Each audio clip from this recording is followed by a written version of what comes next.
all game. We are motivated. We are dedicated. Come on now. Come on now. We will win.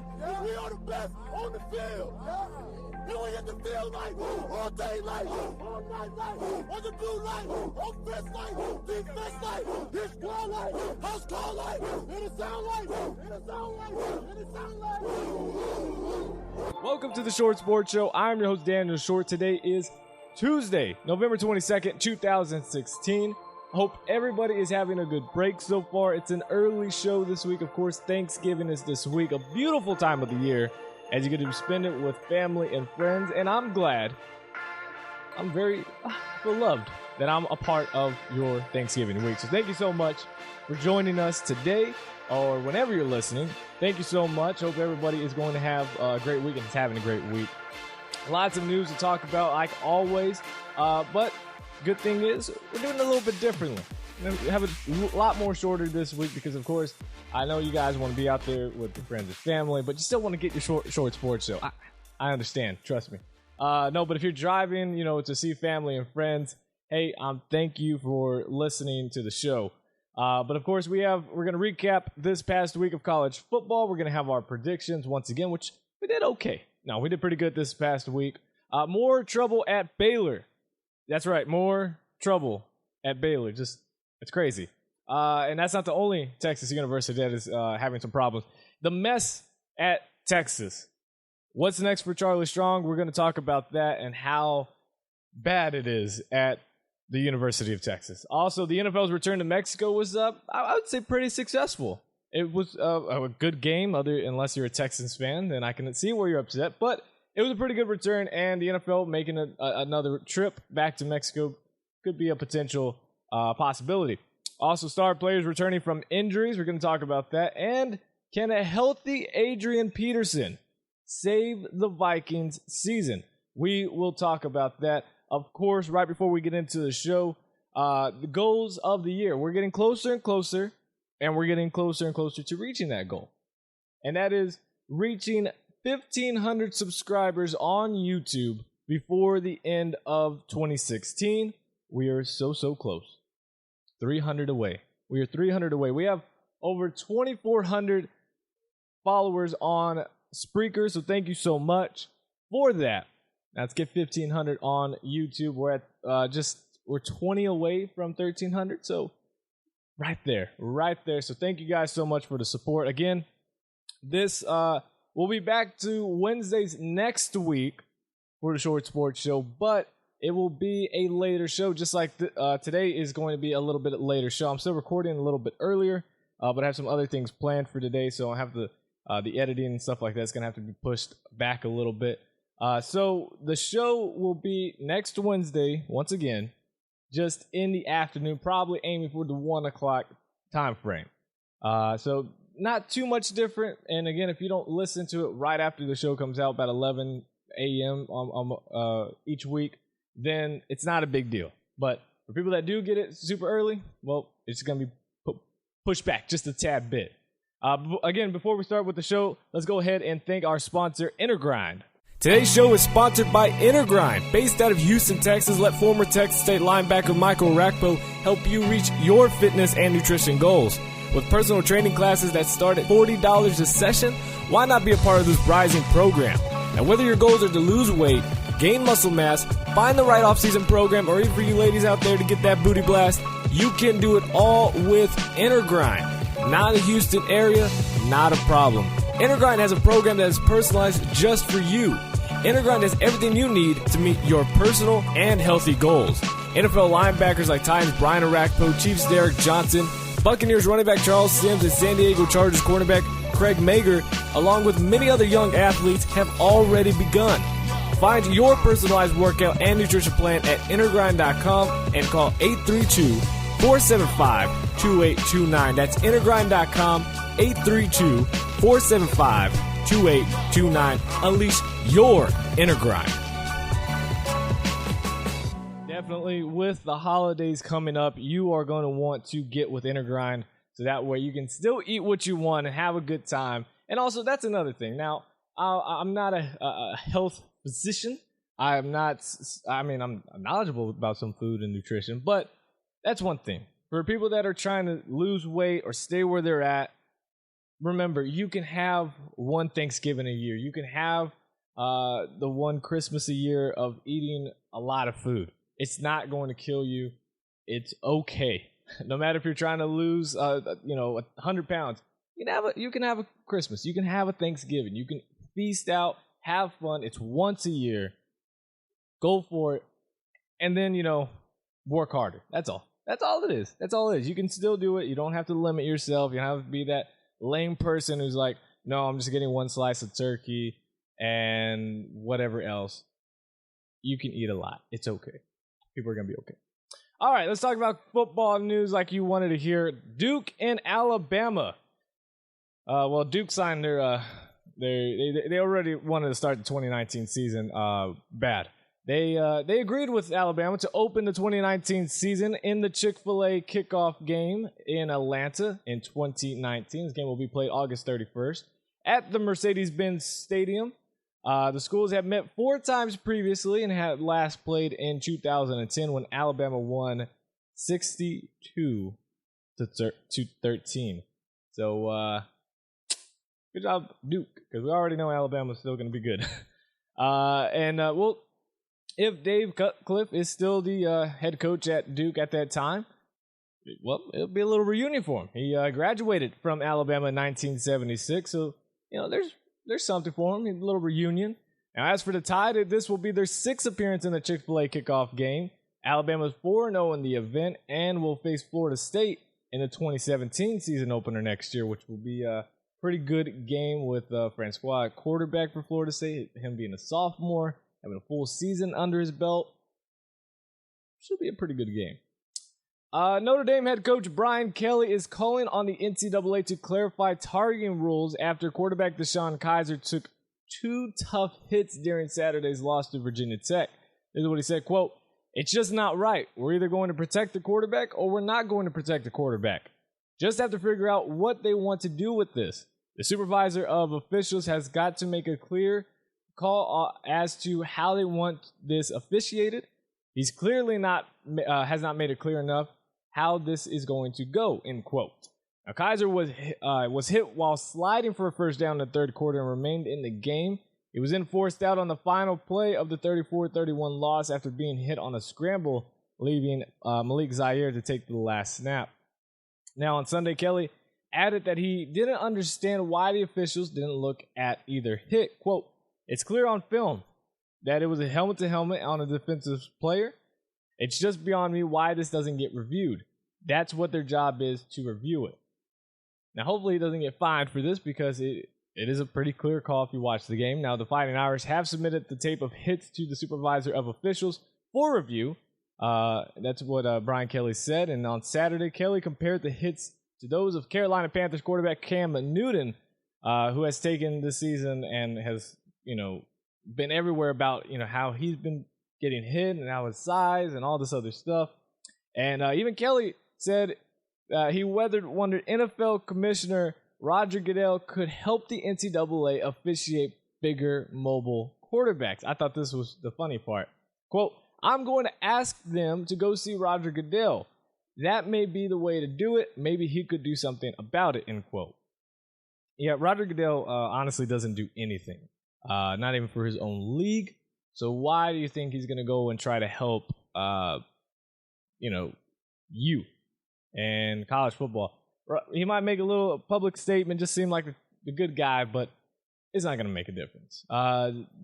The targeting stuff does need to be changed up for officiating, and it seems like it's every year it's something different with the officials and having wanting to change something for them. The hits, clear that they were helmet to helmet on Kaiser, nothing called. That's the problem. And I can see where Kelly's coming from and where he's taking this, but this is just on the NCAA to do something a little bit more clear, and these things need to be a lot more reviewable for coaches to say, look, this was a clear hit. If the referee did miss it, allow it to be reviewable for this, because they all say they want to be serious about the concussions and all the stuff that's happening with the CTE. Well, give a little bit more control to the coaches if they see something. Because again, We don't always want to blame stuff on the referees. But as soon as something doesn't go our way, that's the first thing we go to. So let's have a little bit more control over it. Just a little thought. Just a thought. Now, the mess at the University of Texas continues. What's next for Charlie Strong? Now, Texas said, multiple sources have said that Texas has decided to fire Charlie Strong. Then they were like, well, wait a minute. Let's unfinish the game first. And then there was a report saying that Charlie Strong met with the athletic director for Texas, Mike Peterson, and said, hey, do you want to get fired on Monday morning, or do you want to wait until after the game on Friday against TCU? And he said, let's wait till Friday. And that's when all the reports already had happened about Monday. So then they had a press conference about it. He took the questions like a champ. Charlie Strong, you have to respect the guy. Whether you're a Texas fan and you hate him for some stupid reason, or you just don't like Charlie Strong, you have to respect the guy.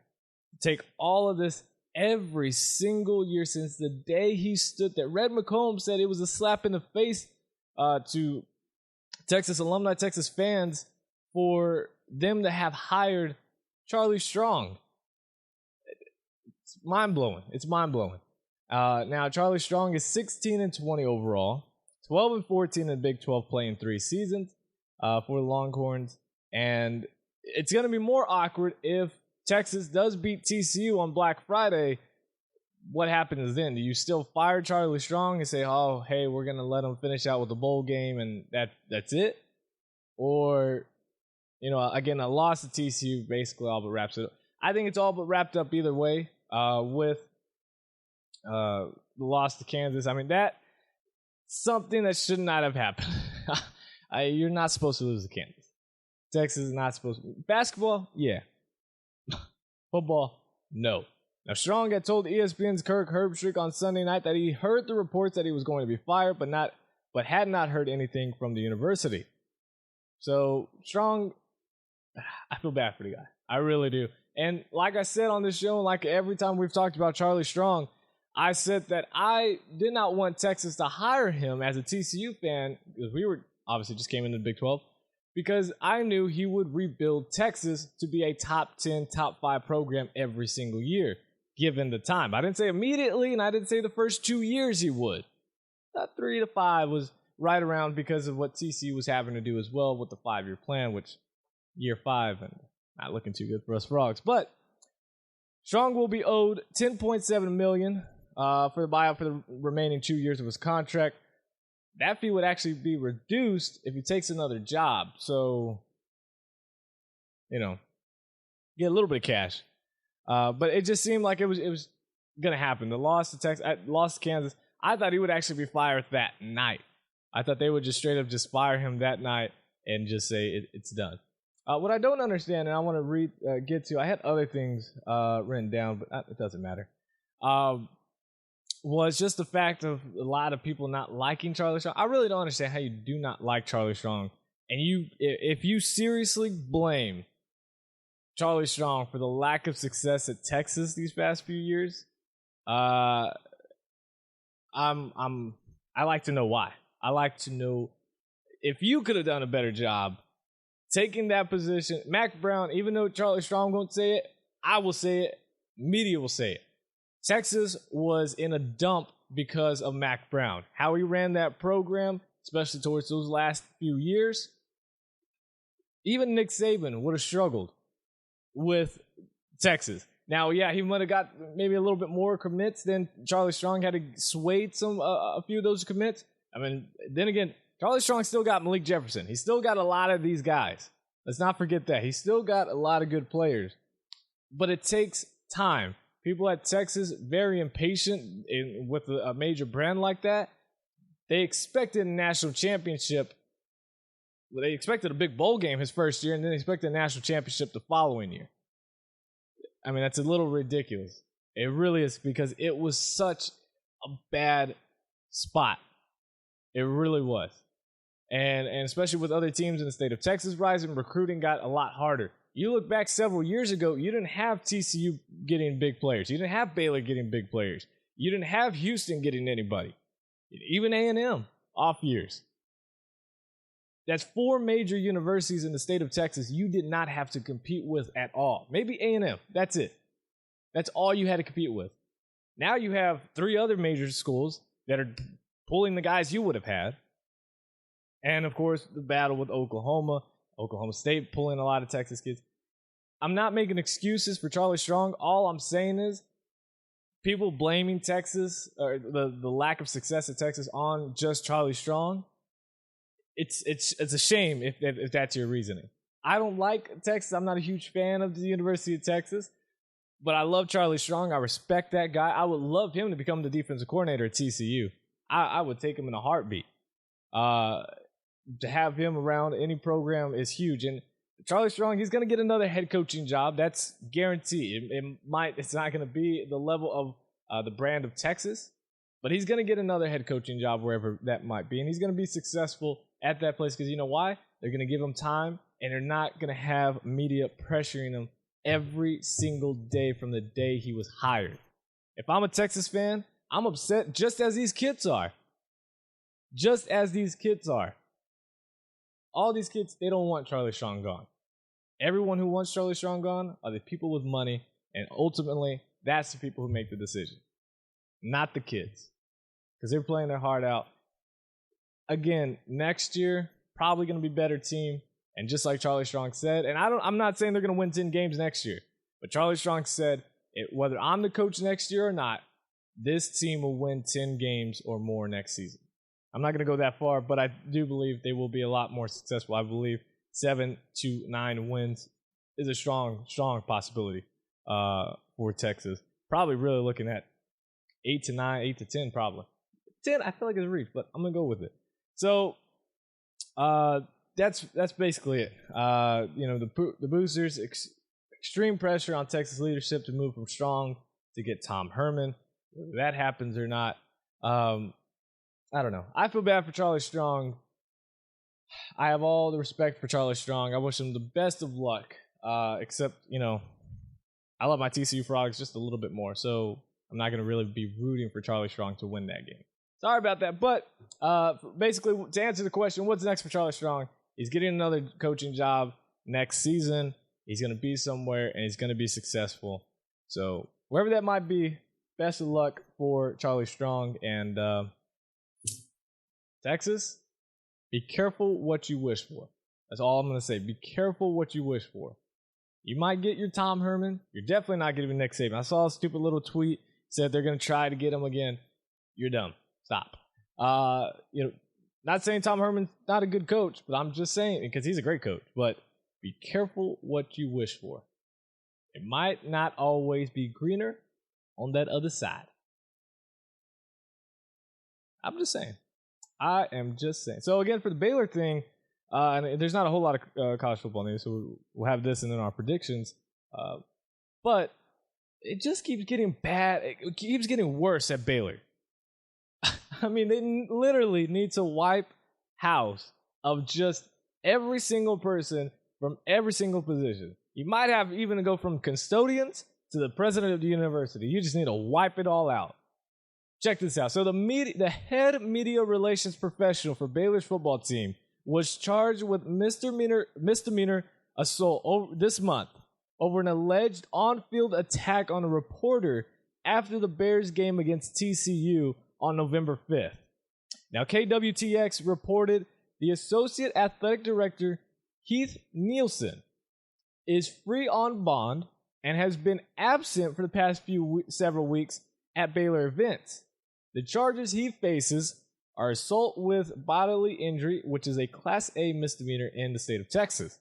Now, James McBride, a sports reporter for I'm not going to give a free shout out to him. Some sports reporter from Keller, Texas, said that he had taken a picture of a Baylor player on the field after the game, and then he went on to say that an altercation happened afterwards. Now, he did get he asked the Baylor player if he could get a picture of him. So it's not like he just randomly was being some troll and just trying to take pictures of Baylor players all sad because they had lost, got beat down by TCU. He asked that player if he could get a picture of him, right? So according to the arrest warrant advocate the station obtained, Nielsen, quote, walked up to McBride on the right, grabbed McBride by the throat with his right hand, squeezed and pushed him away from the football player. Nielsen had visible scratches and complained of pain around his throat, end quote. I mean, geez. The reporter then said Nielsen should, quote, lose his job hands down, end quote, and that he wants a handwritten apology. I wonder if that's by his right hand or... Okay, sorry. But this isn't the first time, which it seems like we've been saying this a lot about Baylor. This isn't the first time a specific person was in trouble, and this specific person being Nielsen. In 2014, the Big 12 fined Nielsen $1,000 for tweets critical of officiating in a game between Baylor and West Virginia. So, yeah, it's not as big deal as grabbing someone by the throat. But it just shows that Baylor knows how to pick them, don't they? I mean, this guy, if Nielsen somehow keeps his job of this, or not Nielsen, excuse me. Yeah, Nielsen. If he keeps his job, this would be shocking.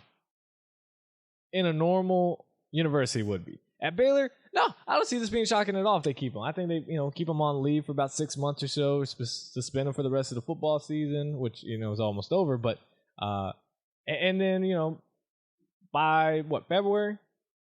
No, that's not 6 months. But, by springtime, summertime, be right back working with the team. I would not be surprised if Baylor did that. If Baylor is smart, yeah, they fire this guy, and this guy doesn't get another job. But, it's Baylor. So let's go on to Week 13 predictions. Thanksgiving night, big game. There's other games. I mean, we got multiple games tonight. College football is on every single night except for Mondays and Sundays. It's literally a Tuesday through Saturday college football week, every single week. So we have this week, the major game we're going to be talking about is number 16 LSU against number 25 Texas A&M. And we're going by, in case you watch the videos of the Short Sports Show on YouTube, which you can go subscribe. Link is in the description down below. Self-plug. Or you hear me saying these numbers, these rankings. We're going by the AP ranking because, of course, college football playoff poll doesn't come out until tonight. And I know we don't care about their poll and their rankings. It just doesn't matter. But, for people that want to see the numbers and you're saying, well, wait a minute, Texas A&M's really numbered this and LSU's this. Why don't you say this? It's because of that, because the show's obviously being recorded Tuesday morning, so whatevers. But anyways, LSU, Texas A&M, 6:30 p.m. Central Time on ESPN Thanksgiving night. This should be a really good game. LSU coming off a loss. No, they beat Florida. Excuse me. Beating Florida, and then Texas A&M. Just being A&M. They didn't almost lose to UTSA, but the fact that it was close is, a little shocking. Texas A&M just probably didn't think of UTSA being anything and kind of just played down a little bit, just kind of like what the Spurs did last night. Saw the Mavericks 2-10. We're home. We'll beat them. It's cool. And then they were trailing most of the game and won by 5 points last night. And Popovich was man. Woo. Anyways, college football news. I'm taking LSU here. I feel a lot better about LSU. Leonard Fournette should be able to go in this game. He actually ended up playing and suiting up against Florida, even though he was ruled out. After that scuffle they had against Florida, he said, "You know what? I'm going to suit up. I'm going to give it a chat. I'm going to give it a shot." And that's what he did. And he came in a couple runs, didn't do too much. But LSU needs this game. Ed Orgeron, he's got to win this game. His shot of staying as a head coach at LSU is very slim. I think even with the win over A&M, it's most likely still not his job because it looks like they're going to keep throwing out feelers. And if they haven't already, I'm sure they have to Jimbo Fisher. It looks like they are sold on Jimbo Fisher right now. From what I'm hearing, it is looking like Jimbo Fisher, it's his job to lose. Basically, if he doesn't want it, I think that's when they give it to Ed Orgeron. But they want Jimbo Fisher more than anything. So, Ed Orgeron, if he wants to, get a seal here, it's got to be this win against A&M. Has to be this win. Taking LSU for the victory. Then on Friday, we have the Apple Cup. Yeah, that's right, the Apple Cup. Number 6, Washington taking on number 22, Washington State. 2 2:30 p.m. Central Time on Fox Sports 1. And I'm taking Washington. I feel comfortable. Washington State will give them trouble, but the way Washington State fell apart against Colorado was kind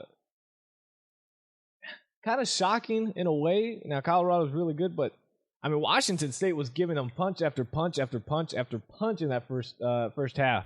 And then it just fell apart. Third quarter, it was Washington State didn't even show up. They showed up for that first half, and then basically all went back to Pullman. They just left because Colorado just pulled away at the end and just dominated Washington State. Washington State showed a lot of flaws on defense. I think Washington and Chris Peterson are smart enough to pick up on. So I'm going with the Huskies on the road to get the W. Still think it's going to be close. I think it's going to be a lot closer. I'm going to say like a 34-21 type of ball game, taking Washington. Then, of course, how can I leave out TCU versus Texas, 2:30 p.m. Central Time.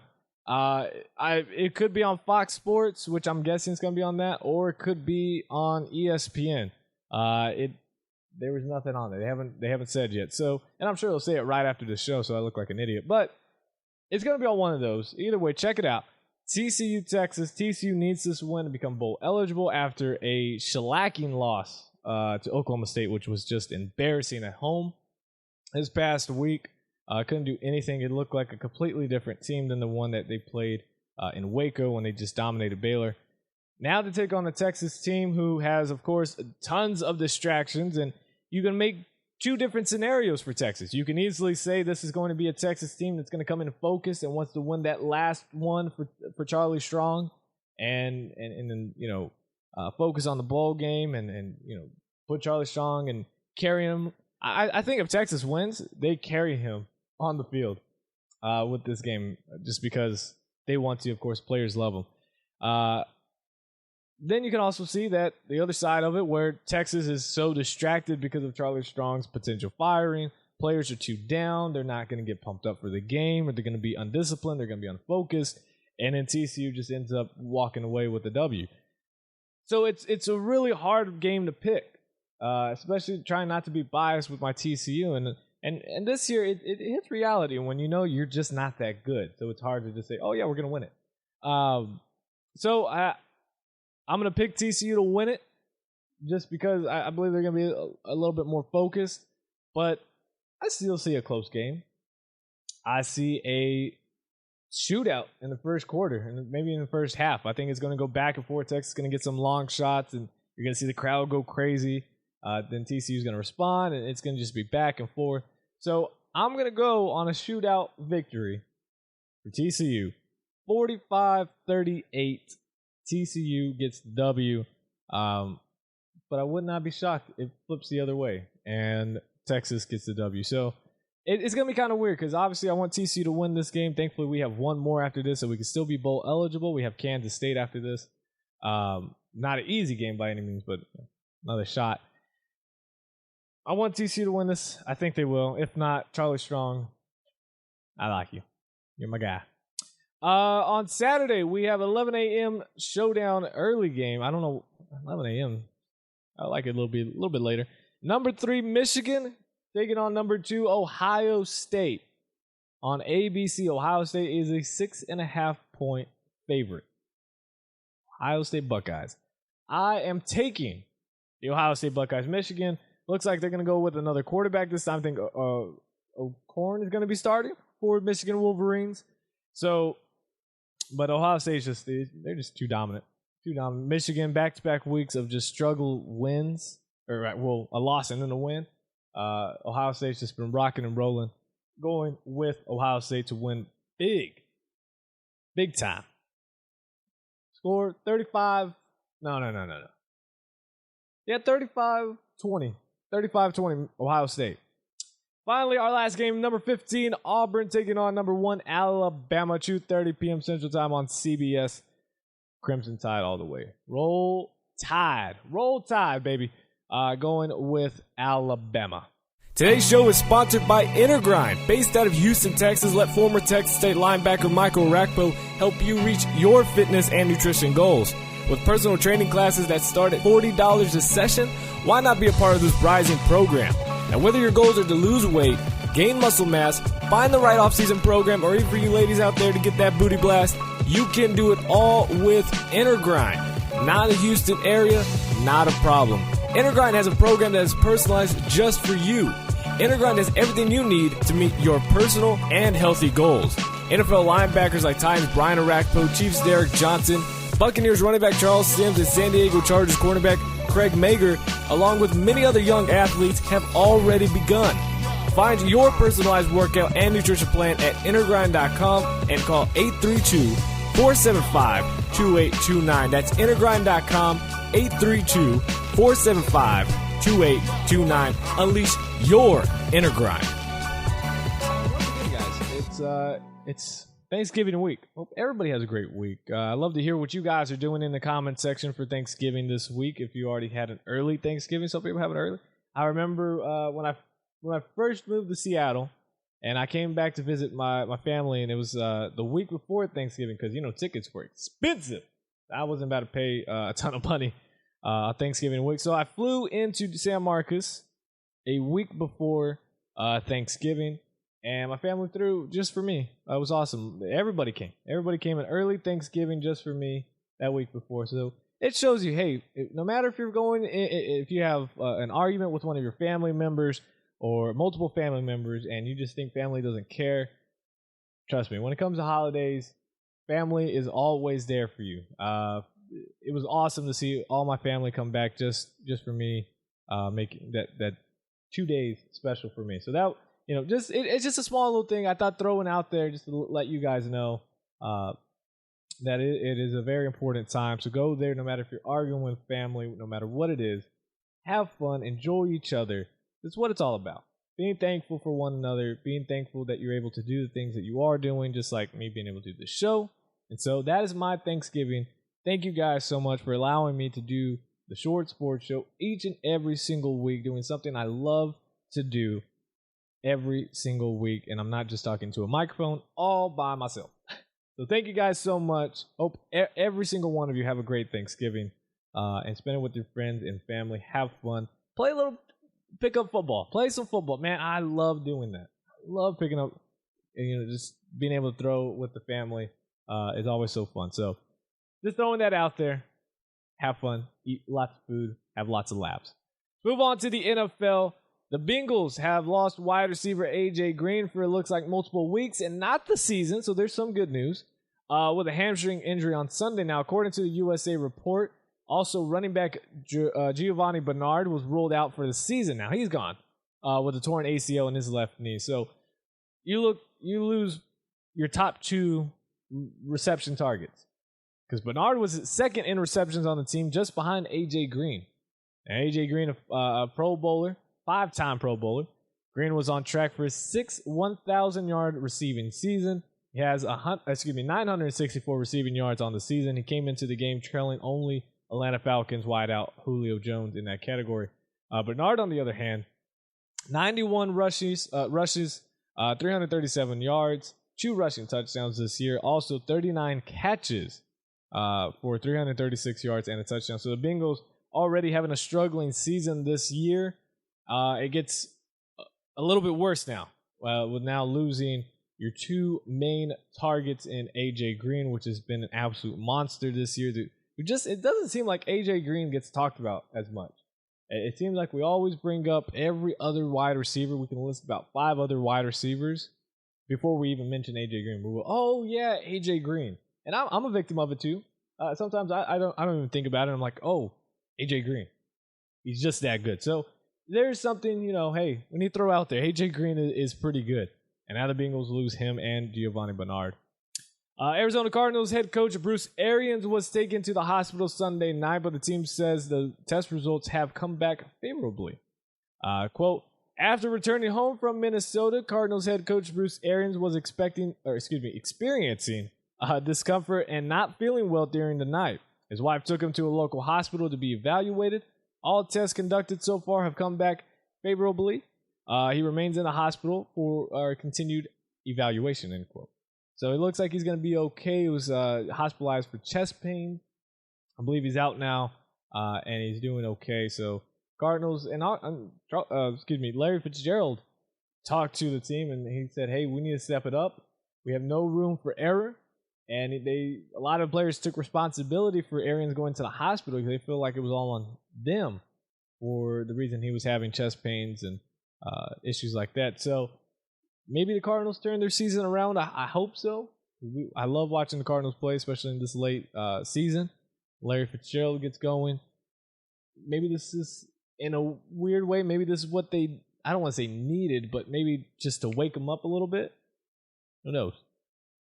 Some injury news we'll go through pretty quickly here. Browns head coach Hugh Jackson announced Monday that Josh McCown will start Week 12's game against the Giants with Cody Kessler currently in concussion protocol. They'll also bump up Kevin Hogan. He will be the likely the team's backup by the end of this week. McCown so far in 2016 has thrown for 778 yards while completing 53.3% of his passes to go along with 5 touchdowns and 6 interceptions in 4 games. Let's see, Seahawks running back CJ Prosise. It seems like the Seahawks just continue to lose running backs. They get one back and then they lose one. They get one back and then they lose one. Or then they cut one. So now Seahawks running back CJ Prosise, he suffered a scapula injury, in last week against the Eagles, and will now he won't need surgery, but it's uncertain when he'll be able to return to action. Seahawks head coach Pete Carroll told reporters that the team won't know for a couple of weeks whether Prosise can return for the playoffs. Now, Carroll said Prosise has a fracture and he won't need surgery, so there's the good news. But Ian Rappaport of NFL Network reported Prosise faces the best case scenario of being back by the start of the playoffs. So Seahawks, get ready to lose Thomas Rawls in the playoffs because that's just what your trend seems to be. You get a running back, and then the other one gets hurt, and vice versa. It just keeps happening. Hopefully that doesn't. But if not, there's someone I believe who's just been traveling right now, still staying in shape. And he was a running back for the team last year. He might be ready for a call. Just throwing it out there. Arizona Cardinals safety Tyrann Mathieu suffered a shoulder subluxation in Week 8 against Carolina Panthers, and he hasn't played since. He doesn't need surgery, but now it looks like his official status for Week 12 against the Atlanta Falcons hasn't yet been determined, but General Manager Steve Keim announced on Arizona Sports 98.7 FM on Monday that, quote, there's a good chance Mathieu will be available for the game against the Falcons on Sunday. So it looks like we could get the return of the Honey Badger. That would be awesome. And just like what we were talking about with getting the Cardinals right back and going, that's another key piece right there for the Cardinals that could get back and help the team get back and going. Finally, Chicago Bears quarterback Jay Cutler is undergoing tests to determine the severity of his shoulder injury he suffered in Sunday's 22-16 loss to the New York Giants. The Chicago Tribune was the first to report that Cutler's shoulder injury could be season-ending. Cutler was sacked 4 times by the Giants, and Matt Barkley is preparing to be the starter if Cutler does miss the time. For people that don't remember Matt Barkley, this so far in 1 year, he's got 6 of 15 pass attempts for 81 yards, 2 interceptions, and 1 appearance this year. So it's not like it's any that much worse because in just 5 games for Jay Cutler this season, he's thrown 5 interceptions and has lost 2 fumbles. Good news for the Bears is that his contract runs out of guaranteed money after the season, and the Bears would take only a $2 million cap hit if they trade or release Cutler in the offseason, but the move would open up $13 million worth of space. That's not bad at all. That's a good deal. So we already know Cutler is all but done in Chicago. It's just that marriage is over with very quickly. Very, very quickly. The main and last topic for the show today, we have the return of Adrian Peterson. And could it save the Vikings season? I believe so. Now, Peterson, he underwent surgery to repair his right lateral meniscus tear on September 22nd. And has been making solid progress ever since. And after a few tests, if he continues to stay on track, there's 2 possibilities for his return. Now, he's either got the home game against the Indianapolis Colts on December 18th, or the Vikings rematch against the Packers in Lambeau Field on December 24th, Christmas Eve. So, with that, if Adrian Peterson returns one of those 2 dates, the schedule is very favorable from here on out for the Vikings. They already cut Ronnie Hillman on Monday. The move just leaves them with Jerick McKinnon and Mattisita at running back. But eventual Adrian Peterson return could change the whole offense, because right now the Vikings are last in the NFL with 70 yards rushing per game. 70 yards rushing per game this season. Their leading runner is Jerick McKinnon with 285 yards and 1 touchdown this season. That's their leading rusher. 285 yards. Well, like I said, the schedule is very favorable. You have at the Lions this week. And of course, again, Peterson can't come back until that Colts or Packers game. So you have at the Lions this week. You got to win that game. Lions right now, as you see up here, Lions right now are at the top of the NFC North. Crazy. As the beginning of the season started, did not think the Lions would be up there. They are. So you have the Lions. You're in Detroit. You already lost to them once. You have to beat them this time to just have a little bit of hope and get this momentum train going. Then you have the Cowboys at home. So you have a little bit of help, but I don't see them winning that game. You have at the Jaguars. That's a win. You have home against the Colts. Now, that could be Peterson's return. Whether it is or it isn't, good shot Vikings can win this game. Then you have at the Packers. Then for sure we have Adrian Peterson in that game. Minor any setbacks or anything. And then you have home against the Bears. Now, somehow they lost against the Bears earlier in the season, which had started their trend of going down. But by then, you should be able to beat the Bears. So I see 4 wins and possibly 5 with Green Bay if Peterson is back by that time. That puts your record at 11-5 with the NFC North Championship, with the help of obviously the Lions losing a few more games. And then with that, you get to host a playoff game. So you could start get something going here with Adrian Peterson. The season for the Vikings is not over. Yeah, you had your good run, and then you had your really bad run.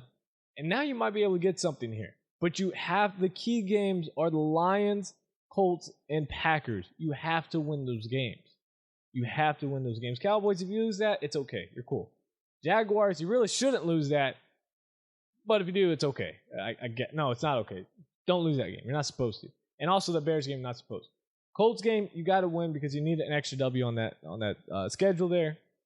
And then the Packers game, again, if the Packers go on a run here, which that's questionable, but it's in Lambeau. It's a tough place to play, obviously, especially Christmas Eve, the last 2 weeks of the season. It's tough, but they got to get it. I believe the return of an Adrian Peterson can boost this team and change that offense and get going again, and hopefully get this run going for the Vikings. So let me know in the comment section if you believe a healthy Adrian Peterson changes the offense for the Vikings and if it gets them going. I believe it will. Let me know in the comment section. Also, tweet me at Short Sports Show and become a fan on Facebook, The Short Sports Show. So, with that, actually, we have one more thing I didn't see here. Colts quarterback Andrew Luck suffered a concussion in concussion protocol. Now, the Steelers and the Colts, they play on Thanksgiving. They play this Thursday. So, Luck is all but out. They're somehow keeping hope that he's going to be able to play. I don't see how he can, because even if he feels great, he can feel great. You have to complete the NFL's concussion protocol before being cleared. I don't see that happening with 2 more days, if you don't count this anymore, 2 more days till the game. If it does, that's awfully pretty quick. That's pretty quick, and I don't know. But if Luck is not cleared, Scott Tolzien will start in his place against the Steelers. Now, this is pretty funny. Tolzien is 56 for 91, 721 yards, and a touchdown to 5 interceptions in 6 career appearances. He has only attempted 1 pass since 2013. That's yikes. So definitely picking the Steelers in that game. If you're a betting person, might want to look at the line for that game. You might want to look all the different betting things, because that might be the one you want right there. Let's go ahead and do our predictions, our gobble gobble predictions. I don't know. I'm trying to make some Thanksgiving jokes. This whole week I've been thinking of like Thanksgiving jokes. Could not think of a solid one. To say. You know what's gonna happen though? I'm gonna think a lot. They're all gonna start coming to my head once I'm editing this show. They're all gonna come to my head. Watch, and I'm just gonna be like, "Damn, I should have said that. I should have put that in there." And then I can't put it in there because it's just gonna sound all off and stuff. It's not gonna be real. You know what I mean? So, gobble gobble. Week 12 predictions for the NFL. This, of course, we gotta pick one Thanksgiving game, and we're picking the best one. It is 6-3-1 Washington taking on the 9-1 Dallas Cowboys. And everybody's talking about Dak Prescott, with the cup thing, which is completely awesome. It really is. Now I know it's gonna be, it's already been shared like crazy, so there's gonna be a lot of people that are already sick of it. But it really is a good thing because you have to ask yourself, would you have actually picked up that cup? Because, first people are going to say, if there's people around you, you're going to be like, oh yeah, I was raised that way. I was raised to, I'd go pick it up. I don't know. I was asking myself, I was raised pretty damn good by my father. And I had to ask myself, would I have picked up that cup? I don't know if I would have. I think I might have just been like, damn, I missed. I don't know. No, I feel like I probably would have picked it up, especially, I don't know. That's bad. That's a character check right there. That's a character check. Damn. Anyways, let's go ahead and pick this game. 3:30 p.m. Central Time on Fox. Dallas is a 7-point favorite on Thanksgiving. Going with the Cowboys here. They're just on a roll. I know the Ravens were okay. I know they were good. I did not know they were the NFL's best defense good. I didn't know that because they definitely did not look like it. They did in the first quarter, and after that, it was all Cowboys after that. So, Cowboys are for real. I mean, we've already been saying it, but if you don't believe it by now, you're not watching football because they are for real. And the matchup I really want to see, Seahawks Cowboys. I want to see that game so bad. We've already seen the Seahawks versus Patriots. We saw who was a better team. Seahawks were. Cowboys, Patriots, we haven't seen that one yet. That would be a good one too. But I want to see who the NFC's best team is. Because right now, if you want to go by records, yeah, it's the Cowboys.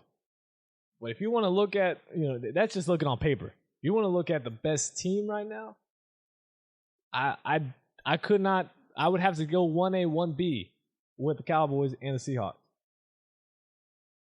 We got to see the matchup to see who really is the best team. But anyways, we got Washington and the Cowboys.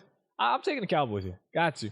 I know Washington has that little late season surge going for them once again. But sorry, Kirk Cousins, I don't really like you right now. So I'm going with Cowboys. Get this W. Next game we have on Sunday, 4-5-1 Arizona. I'm so sick of these damn ties. The NFL needs to change it. Ties are just not cool. It's not cool. Not cool at all. We have the Cardinals taking on the 6-4 Atlanta Falcons, 12 p.m. Central Time. It's a must-win for both of these teams. Atlanta's a 4.5-point favorite. Falcons have to get back up there. They need a W because the South is slowly creeping up. Tampa Bay, they're quiet, and they want to stay quiet. They don't even want me talking about it. They don't want me talking about them. They want to stay very, very quiet. But they're making a little bit of noise. They're making a little bit of noise in South Florida right now. So you got the Miami Dolphins and the Tampa Bay Buccaneers making a little bit of noise that they don't want to be heard right now. They like being quiet. So Falcons have to win this game. Same thing goes for the Cardinals. They need to get a run going. A 4-6 all but does their year. I know there's 5 more games after that, but they cannot go 4-6-1. They have to get this W. Have to start getting some momentum coming for the Cardinals because they're definitely not winning the NFC West. So wild card, and it's tough wild card this year. It really is in the NFC. So Cardinals, they need this W. I'm taking the Falcons, though. I think they're just the better team. And they see the writing on the wall with Tampa Bay slowly creeping up. Going with the Falcons. You got the 4-6 Rams going against the 4-6 Saints.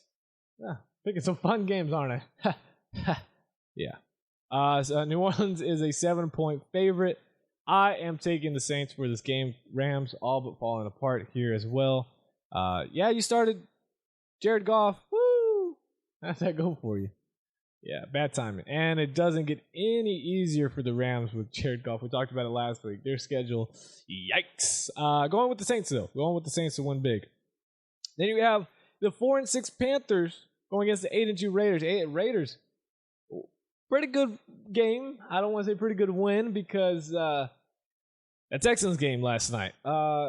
Great for the NFL. I'm surprised how many Raiders fans there were in Mexico. Holy crap, that stadium was like 80% black and silver. It was pretty clear who was the home crowd there with the Raiders. I was just a little shocked, that's all.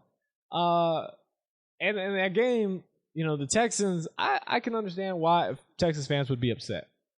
You had a touchdown, or it wasn't a touchdown because they didn't even get halfway there, but you had what would have been a touchdown called dead with DeAndre Hopkins, who didn't touch out of bounds, but the referee said he did, and so it killed the play. You went on to get a field goal. Not good. Not good at all. And then that 4th and inches, and they clearly got it by a yard and a half, maybe even 2 yards, depending where you feel like spotting it. But they got the first down, but the referee said, no, it was short. I don't know how you missed that. It was a bad. It wasn't like, oh, he barely got it. It was questionable. No, this dude was a yard and a half, maybe 2 yards past the line of scrimmage, yet they marked them short. Blows my mind. Blows my mind. So, not saying the Raiders should have lost that game. Raiders defense needs to settle down a little bit, that's for sure, because they made the Texans offense look like they were rocking and rolling. I mean, Brock was going to do his thing. Brock Osweiler was going to throw his picks. He had to get his. Brock had to get his. He gets him every week. He had to get his picks. But Raiders defense, that was a little too close to comfort. I mean, it made the Texans look like they had Owen Daniels back in the day. CJ Rodix, or whatever his last name was, he was working him. He's not that good. He's not that good. He made him look like he was. I had to go pick him up on my fantasy team but he's not that good. So Raiders defense needs to settle down. Texans, sorry. I mean, oh well. At least you're in a weak AFC South, so you can still make the playoffs and win. So Raiders, they need to get them dubs. I'm taking the Raiders here on a short week. I know Oakland's a 4-point favorite. It should be a really good game though with the Panthers. Cam Newton, again, this is a must-win for them. They're going to try to make some noise too in the South. I mean, yeah, they're 4-6. They're only 2 games back of the Falcons. So are the Saints. I mean, NFC South is actually kind of wide open right now. It really is. So Panthers need to get this W. I don't think they get it. I'm going with the Raiders here. Lastly, 7-3 Chiefs taking on the 7-3 Denver Broncos. 7:30 p.m. Central Time on NBC Sunday Night Football. Denver is a 3.5-point favorite. Last time the Denver Broncos were on Sunday Night Football in an AFC West showdown, they got beat. They got shut down by the Oakland Raiders. This time it's a home game for them, so maybe it helps them out a little bit. I really want to pick the Chiefs. I do. But I'm going with the Broncos here. I think they've learned their lesson, and I think they're a little bit more for real now. So I'm taking the Denver Broncos to win this game. That is it for today's show. I hope you guys enjoyed. Again, hope everybody has a great Thanksgiving. Enjoy it with your friends and family. Have fun. Eat a lot of food. Watch football. Go to sleep. Play football too. And also listen to the Short Sports Show and share it with your friends and family. Whether you listen on iHeartRadio, iTunes, Spreaker.com, YouTube, no matter where it is, thank you guys so much. As always, God first, God bless. I love you all. I'm out. Peace.